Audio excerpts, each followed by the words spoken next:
Hello everyone. आज हम संसाधन के रूप में लोग पार्ट 2 पढ़ेंगे।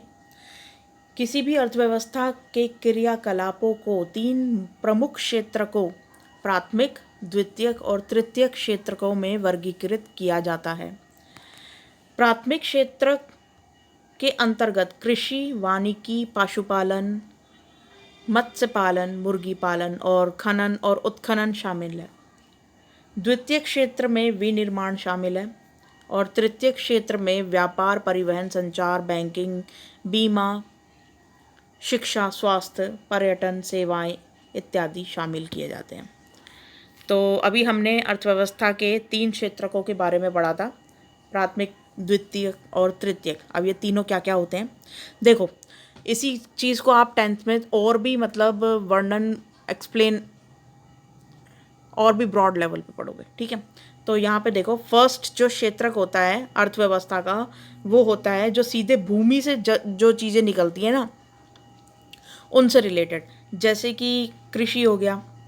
और कृषि वो भूमि से निकलने वाले खनिज तत्व हो गए रॉ फॉर्म में, और जल, और जैसे जल निकालना ज़मीन में से। और यहाँ पर देखो मत्स्य पालन, पशुपालन, ये सारे, ये कृषि से रिलेटेड जितनी भी चीज़ें हैं ये सब फर्स्ट उसमें आ जाती हैं अर्थव्यवस्था के। पहला क्षेत्र कहलाता है, ठीक है। अब अर्थव्यवस्था का द्वितीय क्षेत्र जो होता है उसमें उत्खनन और विनिर्माण प्रक्रियाएं आ जाती हैं। यानी कि जितने भी इंडस्ट्रीज होती हैं ना, इंडस्ट्री, उद्योग जिन्हें बोलते हैं, जितने भी उद्योग होते हैं, जो मशीनों द्वारा जो भी चीज़ें बनती हैं, तो ये सारा द्वितीय क्षेत्रक में आ जाता है। तृतीय क्षेत्रक में हमारी सेवाएं आ जाती हैं, जैसे कि व्यापार, परिवहन, संचार, बैंकिंग, शिक्षा, स्वास्थ्य, पर्यटन, ठीक है। तो ये तृतीय क्षेत्रक में आ जाता है, ये सारी सेवाएं होती हैं। अब यहाँ पे देखिए, आगे पढ़ते हैं। ये क्रियाकलाप राष्ट्रीय आय में मूल्यवर्धन करते हैं, यानी कि हमारी जो देश की नेशनल जीडीपी होती है, घरेलू सकल उत्पाद, ठीक है, उसके अंदर ये तीनों जो क्षेत्रक हैं ये मिलकर हमारी जीडीपी को बनाते हैं देश की। यह क्रियाएं आर्थिक क्रियाएं कहलाती हैं। आर्थिक क्रियाओं के 2 भाग होते हैं, बाजार की क्रियाएं और गैर बाजार की क्रियाएं। बाजार की क्रियाओं में वेतन या लाभ के उद्देश्य से की गई क्रियाओं के लिए पारिश्रमिक का भुगतान किया जाता है। यानी कि जो बाजार वाली क्रियाएं होती हैं उनके अंदर एक दूसरे से लेन देन के लिए पैसे दिए जाते हैं। और गैर बाजार की क्रियाओं से अभिप्राय है स्व उपभोग के लिए उत्पादन।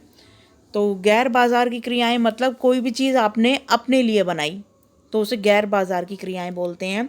इसमें प्राथमिक उत्पादों का उपभोग और प्रसंस्करण तथा अचल संपत्तियों का स्वलेखा उत्पादन आता है। इसके अंदर क्या होता है कि आप अपनी ही ज़मीन पर अपने लिए ही कुछ बना रहे हैं। और अचल संपत्ति का मतलब हो गया कि कोई प्रॉपर्टी वगैरह खुद के लिए खरीदना, ठीक है। तो यहाँ पर अब क्वेश्चन आंसर्स देख लेते हैं। फर्स्ट है, अर्थव्यवस्था के क्रियाकलापों में कौन से 3 प्रमुख क्षेत्रकों के में वर्गीकृत किया जाता है। तो यहाँ पर आप ये वाला पूरा उतार लेंगे, या तो ये पूरा उतार लेना, नहीं तो ये सारा लिखा हुआ उतारना पड़ेगा जो कि इतना बड़ा, ठीक है। ये यहाँ से लेकर यहाँ तक, या तो ये लिखित फॉर्म में उतार लेना, ओहो, या तो ये लिखित फॉर्म में उतार लेना, ओहो क्या है, या फिर ये पूरा उतार लेना। इन दोनों में से कोई एक उतार लेना, ठीक है। ये फर्स्ट का आंसर है, या तो ये या फिर ये, मर्जी आपकी है। अच्छा, क्वेश्चन नंबर 2, द्वितीय क्षेत्र के कोई 4 उदाहरण लिखिए। तो ये मैंने ऑलरेडी लिख कर रखे हुए हैं, एक मिनट भाई, हाँ, तो ये मैंने ऑलरेडी लिख कर रखे हुए हैं। ये द्वितीय क्षेत्र में विद्युत उपकरण निर्माण, खाद्य निर्माण, कपड़ा उत्पादन, हस्तशिल्प और उद्योग शामिल है। तो द्वितीय क्षेत्र में जितनी भी चीज़ें इंडस्ट्रीज़ में बनती हैं, यानी कि उद्योगों के अंदर जो बन रही होती हैं फैक्ट्रीज़ में, तो वो सारी चीज़ें सेकंड क्षेत्र में आती हैं, ठीक है, द्वितीय क्षेत्र में। थर्ड है, आर्थिक क्रियाएं किसे कहते हैं। तो आर्थिक क्रियाएं किसे कहते हैं, यहाँ पे इसमें आपको पूरा का पूरा लिखना ही पड़ेगा। तो हमारा आंसर हो जाएगा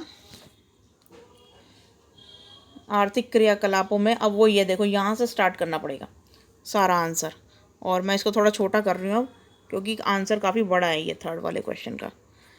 यहाँ से लेकर पूरा यहाँ तक, ठीक है। तो आपने ये चारों लाइनें तो लिखनी है, 1 2 3 और ये 4, और फिर उसके बाद इसमें ये भी ऐड करना है यहाँ तक, ठीक है। तो ये 5वीं लाइन हो जाएगी। तो इस तरीके से आपको यहाँ तक थर्ड वाला जो आंसर है हो जाएगा। और ये मतलब ये मत बनाना बीच में, ये बिल्कुल मत बनाना, बस ये लाइनें ही लिखनी है आपको, ये सारी लाइनें लिखनी है। और उसके बाद आप सीधा यहाँ पर नेक्स्ट यहाँ से जोड़ेंगे। इसके बाद ये क्रियाकलाप राष्ट्रीय आय में मूल्य वर्धन करते हैं, ये क्रियाएं आर्थिक क्रियाएं कहलाती हैं, ठीक है।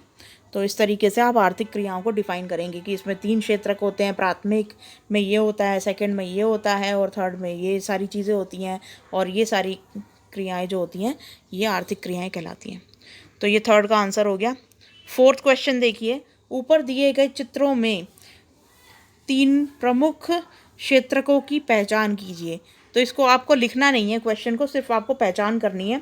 तो यहाँ पे देखिए, फर्स्ट वाला जो है ये प्रथम क्षेत्र दिखा रहा है, प्रथम क्षेत्रक, क्योंकि इसमें कृषि हो रही है। सेकंड वाले में उद्योग दिखाए जा रहे हैं, तो यानी कि ये सेकंड क्षेत्रक दिखा रहा है, ठीक है। और ये थर्ड वाले में देखो, जहाज, पर्यटन, और ये मतलब पानी का जहाज, तो मतलब ये सेवा क्षेत्र दिखा रहा है कि जब लोग घूमने फिरने जाते हैं तो जो से वहाँ पे होटल्स वगैरह में जो उनको सेवा देते हैं लोग, और बैंकिंग और ये सब जितने भी स्वास्थ्य शिक्षा और ये सब सेवा क्षेत्र में आते हैं, ठीक है। तो ये थर्ड एस्टेट को दिखा रहा है। नेक्स्ट है क्वेश्चन नंबर 5, बाजार क्रियाएं और गैर बाजार क्रियाएं आर्थिक क्रियाएं होते हुए भी एक दूसरे से भिन्न है, कैसे? तो फिफ्थ का आंसर आप यहाँ से लिखेंगे। देखिए, यहाँ से आपका स्टार्ट होता है और यहाँ तक पूरा होता है, ये पूरा 5वें का आंसर है। आपको इतना तो लिखने की आप आदत डाल ही लेनी चाहिए। प्लीज़ मुझसे ये मत बोला कीजिए कि मैम आप जो आंसर है वो बहुत बड़े बड़े बताते हो। देखो, 9th क्लास है तो आंसर्स बड़े ही लिखने पड़ेंगे। अब 6ठी क्लास की तरह आप एक एक लाइन में आंसर्स ख़त्म नहीं कर सकते, क्योंकि पेपर में 4-4 नंबर के क्वेश्चंस आते हैं। अगर इतनी भी लाइनें नहीं लिखोगे तो वही है, पेपर में 1 या 2 नंबर मिलेगा हर एक क्वेश्चन के अंदर, और 1 और 2 नंबर से आपकी स्कोरिंग नहीं बनेगी बेटा, ठीक है। 4 में से आप 1 नंबर कमा रहे हो लिखकर, एक 2 लाइन से, तो कितना कमा लिया आपने? तो इसीलिए बोल रही हूँ कि बड़े बड़े आंसर लिखना स्टार्ट कर दो। अब अपना आलसपना जरा साइड कर दो, अपना लेजीनेस को साइड कर दो, और बड़े बड़े आंसर्स लिखा करो। अब 9th जितनी बड़ी क्लास होगी उतने ही बड़े आंसर्स होंगे। ग्रेजुएशन में हमने 4-4 पेजों के आंसर लिखे हैं। मैं वही बोल रही हूँ, जितनी बड़ी क्लास उतने बड़े बड़े आंसर, वरना नंबर नहीं मिलते। फिर वही बात है कि जो ज़्यादा लिखेगा वो फर्स्ट आ जाएगा।